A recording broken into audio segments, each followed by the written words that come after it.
Greetings, folks. This is DC Investing. I've reached financial independence and talk about topics to help others on their pathway to financial independence. And the topic today is on something traditionally known as the 60-40 portfolio mix.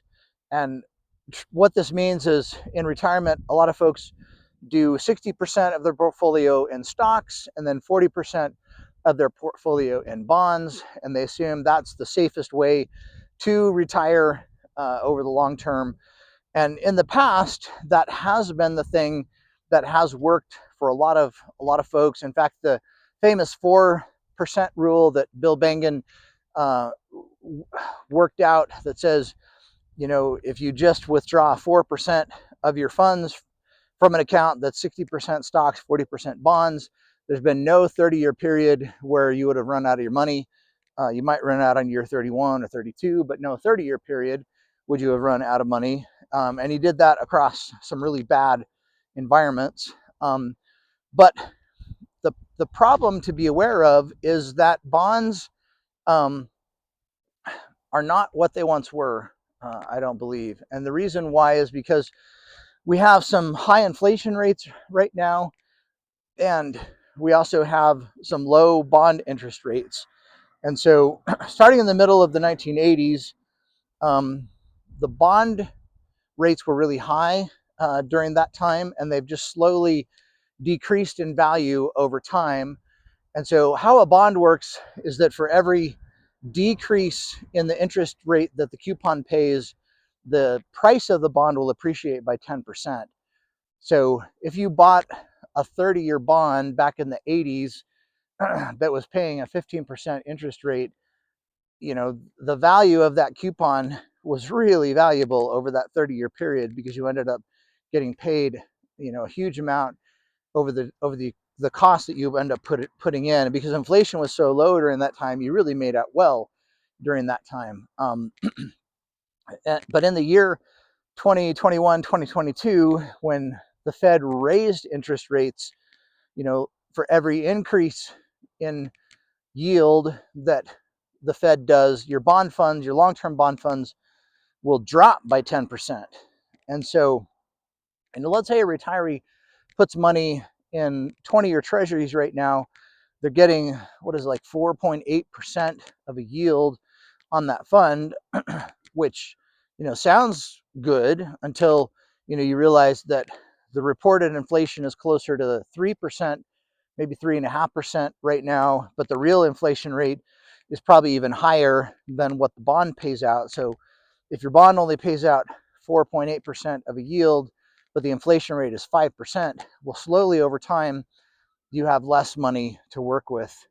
And Rick Rule has a fun little thing that he says he likes to call bonds under certain situations implements of confiscation. No, that's not quite how the that acronym works, but basically they're confiscating your money by pumping up the inflation rate above the real interest rate.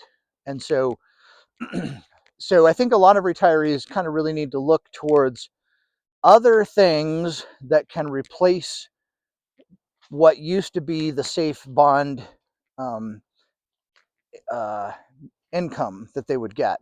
So it's hard to earn enough money from say a bank account to be able to live on, and it's because the inflation is so high. If you get a 20-year bond at 4.8%, chances are inflation is going to be higher than that over the long term. Who knows? It could go down. We could get deflation. You never know for sure. But I think the real risk is that the government can't afford its bills, so it's going to have to print money over time. So that certificate of confiscation that Rick Rule states about is going to slowly eat away at the money you have, and what you thought created the safety feature in your account actually turned into a drag. And so, thinking like, what could you use that could keep you ahead on what's supposed to be the safety part of your account? You might be able to put a REIT in there that pays 5.5% of a return based upon the real estate assets that they own. I like oil pipelines. They typically pay somewhere between 5 to 8% of a return. So in my own portfolio, I've kind of used pipelines as my bond allocation.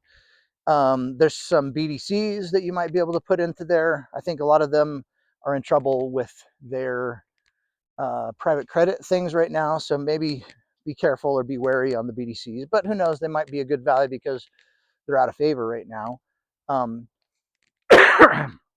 Some other folks are using covered call funds to create the income that they need. Some of those may be good to look at. Some, might create some different risks that are out there, and they're just tied to stocks anyways. So, so just be aware that what used to be the tried and true method of 60% stocks, 40% bonds, if interest rates are going to rise over the next decade, bonds are not a great investment. And you could see that when the Fed raised interest rates from practically nothing to all the way up to 5%, all the bond funds just got killed in terms of their prices. Sure, they still paid their coupons, but if you sold any of your bonds during that time, you lost 50% of the value in some cases on that. So definitely not a great investment. And like TLT is a common fund that people use for the 20-year bond, and they just got crushed during that time frame because TLT is constantly recycling, the bonds that they buy. And so, what had been a large portfolio in 2020 and 2021, half of it, went away as soon as they raised interest rates. So something to just kind of really think about. That 60-40 portfolio mix may not work in the future like it has over the past, say, 40 years since the 1980s. And that's something to just be hyper aware of as you figure out what investments you're going to invest in over the next many years. So something to think about. Like, subscribe. Hopefully that subject is useful to somebody out there, and we'll see you. Bye.